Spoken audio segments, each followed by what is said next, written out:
So this week we touched on pipelines. Now they're probably one of the least sexy parts of sales, but they are important nonetheless. And we just talked about the different kinds of pipelines and some details on how to engage with people who are in a pipeline. Yeah, I think we sort of define, we talked about two types of pipelines, and in simplistic terms, pipeline A is he or she that you haven't yet tried to sell to. It hasn't felt appropriate to do that yet. You're working towards maybe doing that, but at this point in time, the way the interaction has been, we're not at the point yet where I try to sell to you. And the second pipeline, which is way more common in the remote high ticket online service provision space that many of the viewers are in, is you've had a sales call, you probably tried to close them, you got a late objection or resistance that made it not possible to close them today, and now you're in probably follow-up land, checking in to see if they finally got the wife's permission or the funds have finally come through or they're now ready to get started. We both probably prefer the former rather than the latter. And I think the better you get at sales, the more you'll have in the former category rather than the latter. So we touched on that a little bit as well, how if you're a real pro, you should be able to establish in the first 5 to 10 minutes, 95% of the time, if there's even a chance of a sale here today and it's worth pursuing, or it's really clear that no matter what, even if you're 10 out of 10 in your performance, like no sale can, could, should, will live here today. And then that's probably a different conversation about how you handle that. It is. It is. Perfect. All right. We'll let you get into it. I'll see you next week. Depending on the offer, I typically don't get too invested in anything that looks like it's more than a couple of weeks to a couple of months away. Always take it on a case-by-case basis, but 90% of the time, if it's more than a couple of weeks to a month away, in that world, it's rarely worth paying attention to, and if so, it's like 1 or 2 or 3% of the time. So I don't know that pipeline management in that regard is a huge one. I think where most people manage pipelines in remote high ticket, I guess we've jumped into the call now, by the way. Feels like we have. I guess where most people manage it, though, is when they don't close it. It's not that somebody comes on their radar, expresses some degree of interest or intent, and then they're like, pre-getting on a sales call, cool, let's speak in 3 months or 6 months or whatever it is. It's on trying, I think for most people, it's on having a sales call with them, on trying to one call close them, on getting in a late unforeseen objection at the end of a call and not being able to overcome it. They then move into, next steps, and that effectively puts them in a pipeline where they're going to just be checking in and circling back and following up since we last spoke and all that fun stuff. And they have to live be there. that far out. Live, If they live in you look at even a 2 call process, Mm. after that first call, they're technically in the pipeline. So as long as you have mapped out the clear next steps, Yeah. where you're going, I think the pipeline is just a set of predetermined steps. Well, I guess there's two ways you can look at a pipeline. People you haven't yet tried to sell to, but think in due course you might try to, and people you've already tried to sell to, and some sort of resistance, limitation, rejection, whatever it was, came, and then they get moved into a category of I'm not putting a line through them for whatever reason, because there's still a pulse, and I'll see what we can do from there. So that's how I think about it. I think often in the real world, in sort of more mature industries and more corporatized settings, it's more the former. You haven't tried to sell to them yet. You're in conversations, but it hasn't become appropriate yet to try and pitch and close them for whatever reason. You're kind of building up to that, but you're not there yet. And I think in the remote high ticket world that I touched on earlier, online service provision more often than not, you've typically tried to close them, didn't succeed, and then they go into a pipeline, which is a follow-up style pipeline. That's sort of my observations. Obviously, there's exceptions both ways, but like 95%, I think, of the time it would fall into those categories. That's sort of how I see it. What about you? Yeah, pretty similar. But then what does that process look like? So Easy. Understanding their buying journey. And then on the back of understanding their buying journey, seeing what you can move and what you can't, and then agreeing to next steps and timelines and consequences. So, if you're selling chillers, and I know you're starting to talk a bit more about this, you might identify a gym pick a town in Melbourne. You identify a gym in Melbourne that looks like it could meet your criteria. you call them up and you speak to the decision maker, and you know, establish some degree of relationship and some understanding of who each other are and what each other's doing. In your conversation, it becomes clear that they just heavily invested in chillers 6 months ago and they've got a 12-month lifespan. They're leasing them. I'm just making this up to illustrate the point. And you flesh that out, not a breakable contract. They're okay, happy with it, but they're not wrapped in it. And you establish that they're absolutely open to, in about 3 months' time, reviewing what their next step is. They definitely want to have chillers in the gym, but they don't know if they want to renew their contract for another 12 months with these guys. They want to review it for another 3 months, and then in 3 months' time make a decision. You can't move that. You explore it, but can't bring those timelines forward. It's fair, reasonable, their position. You don't try to sell to them that day. You have established a relationship. You probably send them some basic information. You agree to next steps and timelines. Let's connect again in 10 weeks before your 12-week assessment, so you get ahead of it. And maybe on that time you try to sell to them, or the one after that. But you didn't try to sell to them that day. So that's clear pre-selling pipeline management, for want of a better word. So all you were looking to do then was establish some sort of connection, rapport, understanding, get clarity on where they're at and where they want to go, what factors are in play, what's important to them. Test that. Can you move any of that if the incentive is strong enough? You realized you couldn't. So then you agreed on next steps, timelines, maybe consequences. Consequences don't need to be a bad thing either. And then they're in your pipeline. You send them some information. They know they can contact you if things change. You've got a note in your diary to reach out to them in 10 weeks. You do that. You build on that conversation. Maybe it advances to the point where you actually pitch them. Maybe it's still one step too early, but that's the next one coming 2 weeks after that call. Whatever. You haven't yet tried to sell to them. So that's how I look at that. And the alternative, obviously, is you got them on a call, you tried to sell to them, you couldn't close them because, I don't know, they need to speak to their wife, and you didn't realize that until the end of a call and you couldn't get over it. And you agree they'll let you know by tomorrow. You call them tomorrow, and they're basically fobbing you off, but you haven't realized or accepted that. And you now, for the next 3 weeks, you're checking in and following up and seeing how things are coming along. It's a back-end pipeline management system. Eventually, they stop answering your calls, you get tired of 6 left messages, and you write it off and close the file and move on to the next one. So that would be how I think about pipelines in very simplistic terms in 2 different ecosystems. What about you? Very similar. And I think there's one thing that you touched on in particular there is actually gathering information. So as you're going along this process, a lot of salespeople get caught in next week or the week after, and how quickly can we push this along? But in reality, some people, they can't. There are factors at play that mean that they can't do it. Yep. So the priority in these situations is to actually figure out what are the factors at play, what are the timelines at play, are they actually hard timelines or are they expected timelines? And a lot of the time they're not actually hard timelines, but sometimes they are. And you don't want to be that pushy person that tries to change things that cannot be changed. But I think just asking the right questions is in figuring out what's going on here. What would they need to see for them to be comfortable? What has their current experience been like? Are there any blockers, anything like that?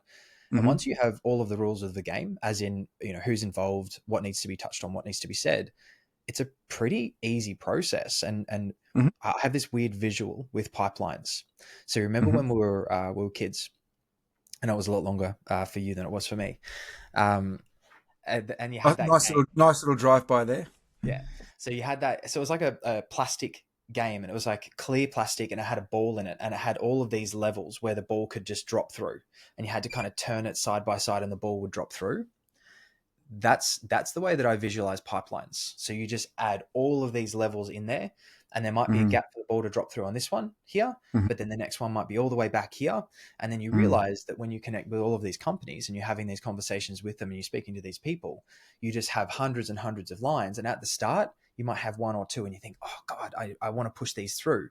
But if you're in the conversations with a lot of companies, you know what's happening. Instead of 1 or 2 or 3, you have 100.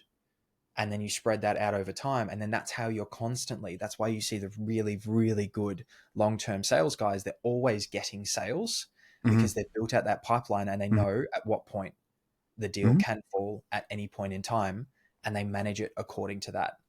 Yep. And I remember there was one guy back in the photocopier company. He'd been with them for 20 years. He had the biggest accounts. And I remember I looked at him, I said, how is he so good? how is he so chill? And I went out with him one day, and the way he spoke to his customers, he was just a normal person. But every Mm-hmm. time he was there, he asked a couple of questions, things Mm-hmm. that he needed to know, what was going on here. And he always took incredibly good notes. Mm-hmm. Uh, and that's how we did it. I put someone in my pipeline today. So, as in, didn't try to close them. So, I had a call. So, I just went to the event, as you know, 2 weeks ago. And the last, since I got back, we're in follow up for those that didn't renew that but expressed interest to renew. We're just tidying up that final list. And we asked for nominations, referrals, and we got a lot. And I've been meeting those referred people this week, and they're coming in all sorts of states. Who are you? Who's Peter? What's this all about? Like, they're coming in way more uninformed than normally the prospects come in, because they bypass the application process as part of being a referred person by a trusted member, which means we don't have to put them through the pre-call experience we normally do. There's pluses and minuses. Anyway, I had a guy today who had a sales background. It was very obvious in the way he conducted himself at the start. Founder of a company, blah, blah, blah, blah, blah. Anyway, he was in the category of, who's this Peter guy and what are you guys all about? And that's fine. And how could you guys help me? Kind of wanted me to dance for him a little bit, and I didn't. But really quickly, we established that where he was at in his journey, like first 5 minutes, where he was at in his journey and where he wanted to go and what he felt was the right next step. And I picked it apart to make sure that was real and fleshed out and thought out, and it was. We weren't the right fit for him. What he needed was strategic coach, which I actually recommended him at that point in time and made an introduction. So I'm friends with the guys there. The two ladies that run the memberships there I know really well, and I've introduced them this afternoon. But it became really clear to me, and then to him by extension, that he wasn't ready for us yet, because he was at a stage where his primary goal right now was to firstly systematize his business, because it's going really well, but it's out of control. And secondly, it was to extract himself from the day-to-day so he could get more strategic and think bigger picture and think 5, 10, 15 steps ahead. Well, guess what our program is? It's a strategic think 15, 20 steps ahead, not consumed by the day-to-day. So I told him that on the back of his answers and hearing it was real. I told him, I said, Don was his name. I said, Don, can I make an observation and potential suggestion here? He said, yes. I said, I don't think we're ready for each other yet. I said, based on your answers, I think a better next step for you would be to consider strategic coach, and I can introduce you to those guys if you want that, because they're all about systematizing and extracting the owner from day to day. We're not about those things. And those that come into our world have probably already done that or don't feel they need to do that. They're thinking bigger picture. They're thinking 5, 10, 15 steps ahead. They want new ideas. They want new energy, new inspiration. It doesn't sound like we're there yet from your end, unless I'm reading it wrong. What are your thoughts? Michael, I couldn't agree more. Anyway, I think I built up massive goodwill and trust, and he wasn't sellable. I wasn't going to settle this guy. I knew it 5 minutes in. So what we agreed to as next steps, he's now in my pipeline, was, and I didn't try to sell to him at all, and he was very appreciative of the honest assessment and me not trying to sell to him as a fellow salesperson. I introduced him to that team. They've already connected. I'm CC'd in. And we agreed to speak again in 1 month's time when he has actioned whatever he actions. And on the back of said actioning, he'll know if he wants to move into idea generation next step now or it's still too early. So our next step is simply to touch base for 5 minutes in a month to get a temperature check and then decide on next steps from there. This is absolutely pipeline management. I probably won't try to sell him in the next call either, but I'm prepared to go on the journey with him because there's a 25k sale in play and he's recommended from a trusted member. So he's in pipeline management mode now for me. I've already sent him an email. I've already put in my calendar a month reminder. I'll reach out to him in a month. Mm. That's a pretty good example. I didn't try to sell to him. It was, if you're a true pro, you should be able to find out more than 9 times out of 10, like probably more like 49 times out of 50, in the first 5 to 10 minutes, if a sale can or could or should live here today on it all lining up, or it's just totally impossible no matter what. Like, there's always exceptions. Don't get me wrong. There's 1 or 2 out of 100 that are in a different category, but 95, 98% of the time, you should be able to establish that. I established that early, stress tested it to make sure it was real. My assumptions weren't false. It was real. He went into pipeline management category. Don't want to put a line through him. He doesn't want to put a line through us either. But today was too early. Yeah. We both And acknowledged because that. of how you conducted yourself, you weren't pushy, you weren't salesy, he'll actually respond to you in a month's time. 100%. I correctly diagnosed his situation, and at the time he was incapable of diagnosing it. Like, he didn't verbatim say that, but he implied that. I offered him a sort of hierarchy of solutions, which he agreed sounded and felt right. I connected him to the person that can solve the first problem he's got. Whether he does something or not, it's up to him and them. And never tried to sell to him, but left the door open and a pathway open to next steps and advances.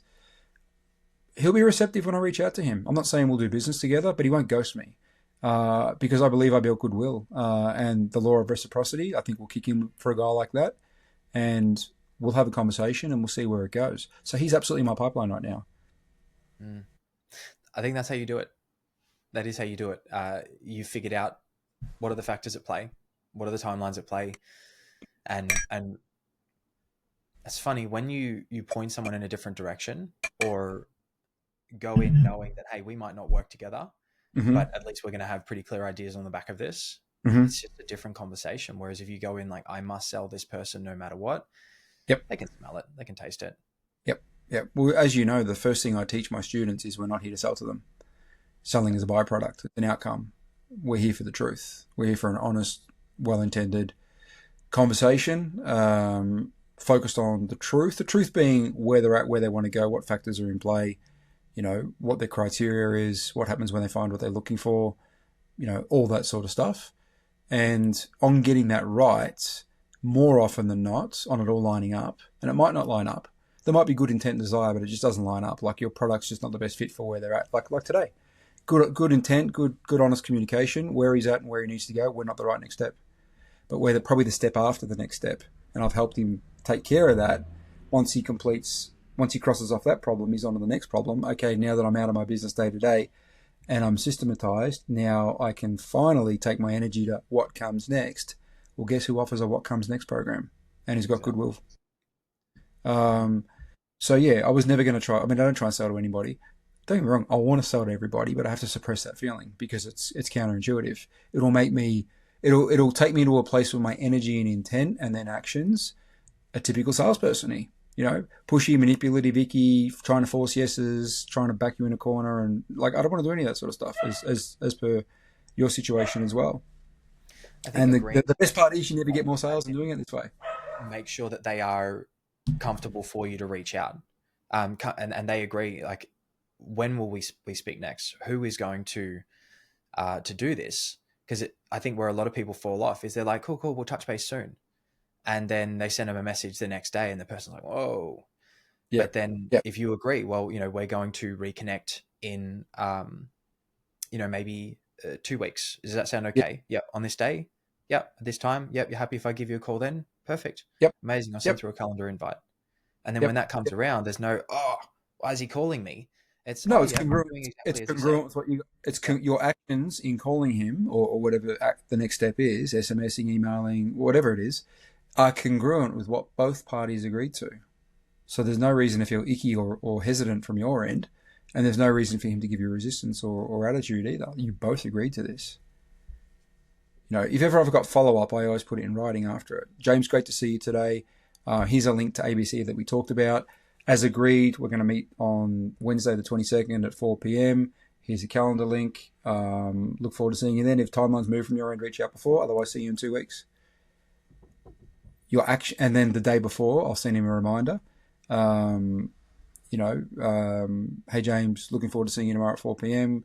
Connecting on the link as per below what we agreed to last time. Something like that. Yeah. It's congruent. Everything's congruent. We agreed to this. Like, we agreed to this, not me pushing you into this or pressuring you into this. We agreed to this. And remember, you're the one with a problem or an ambition that you want to realize. I'm the guy that can maybe help you make that happen or take that away. Like, there's mutual benefits here. Not just about the money in your pocket. It's about you. It's about who you become when your problem goes away or when your ambition is achieved and how life gets better on the back of that. Like, there's a mutual benefit in play here. So, like, we're absolute peers in this interaction. Exactly. No subservience. Yep. Yeah, we don't do subservience around here, James. ever. We don't usually do too much with pipelines, but uh, I think this is a good one. I don't think we really need to talk too much more about pipelines. No, and this absolutely was unscripted. So unscripted that the genesis of this idea became the start of this call. I mean, we were not talking about pipelines 30 seconds before we started talking about pipelines. So there you go, unscripted. Perfect. All right, we'll leave it here. Yep. Cool. See you next week. Bye.